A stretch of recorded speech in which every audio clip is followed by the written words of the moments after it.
Sid Roth, your investigative reporter, here with a retired colonel in the Israeli army. Freak accident. It could happen to anyone.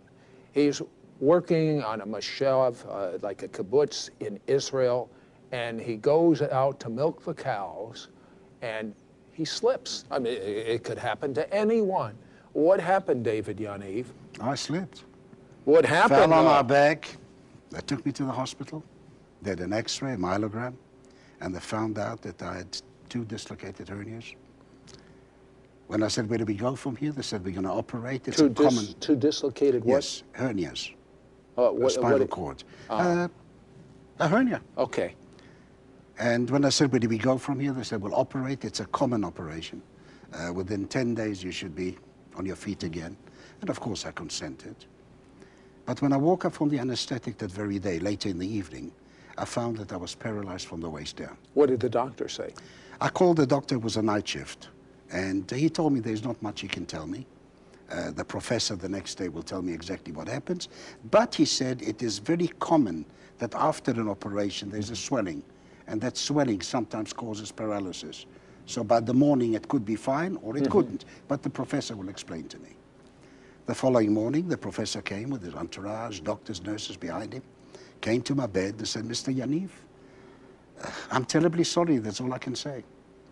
Whilst we were operating, we realized that we did something wrong, something happened, and you will be paralyzed for life. And my suggestion to you is to learn to live with it. Learn to live with it. I mean, a freak accident, a medical mistake, paralyzed for life. Learn to live with it.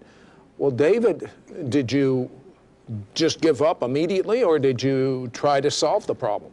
Well, quite honestly, I didn't realize what situation I was in at that particular time. You know, I'm not a doctor.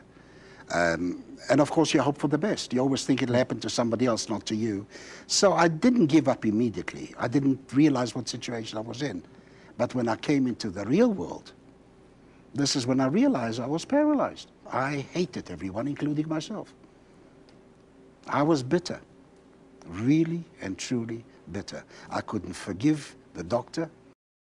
Did you at least try some alternative things? Or? Oh, yes. Oh, yes. You see, on the moshav, which was a very secular moshav, by the way, very secular, nobody believed in anything, they sent me to transcendental meditation. Did that help? No, nothing, nothing. Then they had this one guy who is still alive today, apparently in Jerusalem. They say he's got electric hands. And if he puts hands on you, you will be healed. And he's got something, a success rate of 70%. It didn't work with me. They've tried everything, and nothing helped. And eventually, I gave in. I gave in. I succumbed to the situation that I was in. As I was saying, well, nothing is going to help. I really have to learn to live with it. What about within your own religion, within Judaism? Did you look in that direction for help? Not at all. I was a secular Jew. I was never a religious. In fact, I thought that people who believed in God are nuts. I did not believe in God at all. Not at all. And of course, the lifestyle on the moshav was the same thing. We have very secular moshav. There was no synagogue, there was... Did you despair of even life? At one point, yes.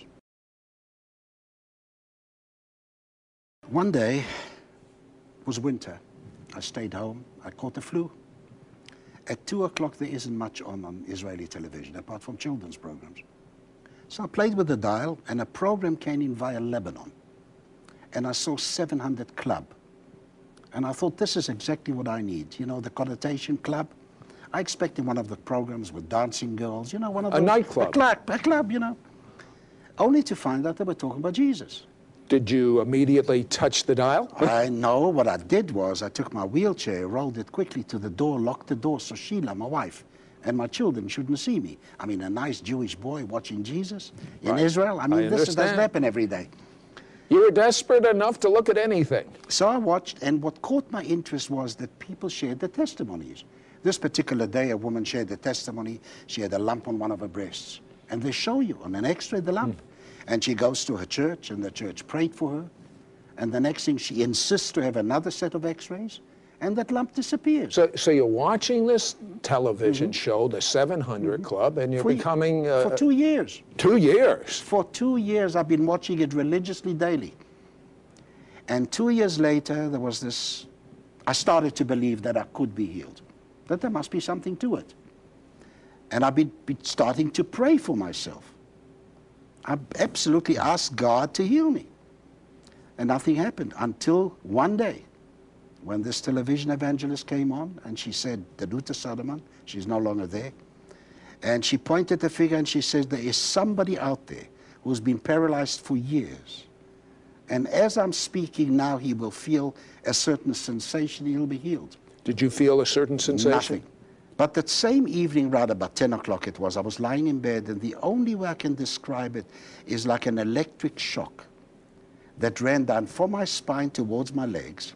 Were you praying for this to happen? Oh, yes. That night? No, that night? Not that night, no. That night I was... Were you doing anything spiritual? I was reading a book. Okay. Reading a book. And all of a sudden this like electric charge came shock through. from my spine towards my legs. My legs started shuddering in a way that I had no control over them. And I didn't pay attention because a paralyzed person gets these unwanted movements every now and then. Right. So I thought that this was one of those. Like a reflex. And I went to reflex. sleep. Yes, it's a reflex. And I went to sleep. The next morning, however, in order to get out of bed and strap myself into the shoes with the iron calipers and the corset and, you know, the whole paraphernalia, I had to assist my legs to get out of bed. And as I touched my foot, there was feeling. I touched myself everywhere else, and there was feeling. And with the catheter, all of a sudden I felt my bladder wants to work, something which I never felt for 7.5 years. Well, who did you tell? So here's my wife next to me in bed. Right. I said, Sheila, come quickly and see what happens. And my wife, bless her heart, she's South African, and this is how she did it. She said, rubbish, close your eyes. And she took a needle, she said, where am I pricking you?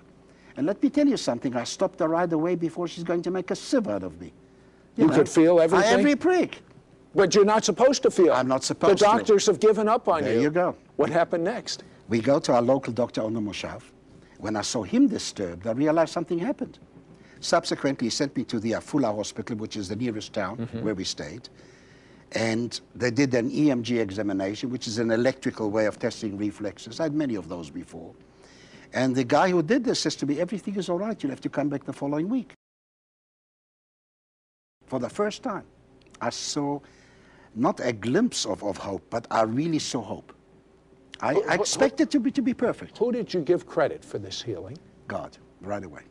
You knew. And I'll tell you why. Because the following week, I was invited to come to the hospital.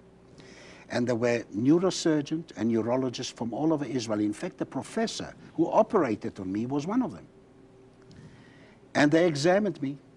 And one of the doctors, wearing a kippah, religious man, came to me and he says to me, this is a medical miracle, after examining me. It sounds like one to me. At this point, I couldn't contain myself. And I said to him, hang on to your horses. This is no medical miracle. This is Yeshua. In Israel, Yeshua is Jesus. But Yeshua happens to be a common name in Israel too. You know, many men are called Yeshua, like in Spain, Jesus. Many men are called Jesus. So this doctor, particular doctor, says to me, Yeshua who?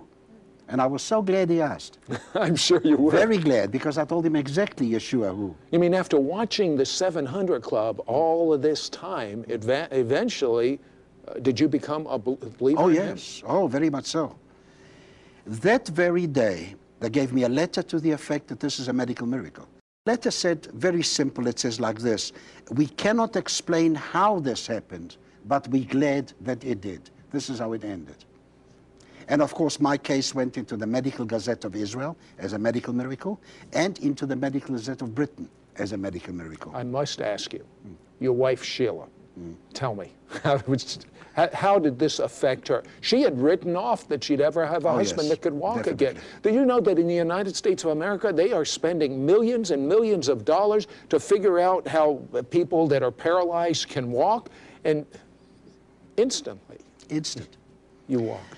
Said, I walked out of this hospital, you know, like the story in the book of Acts, with all my calipers, everything in the wheelchair, on legs that were so thin. I mean, atrophy, 7.5 years. Right. No muscle worked. On legs that were fragile, just like this, skin and bone. I walked out of this hospital praising God. Praising God.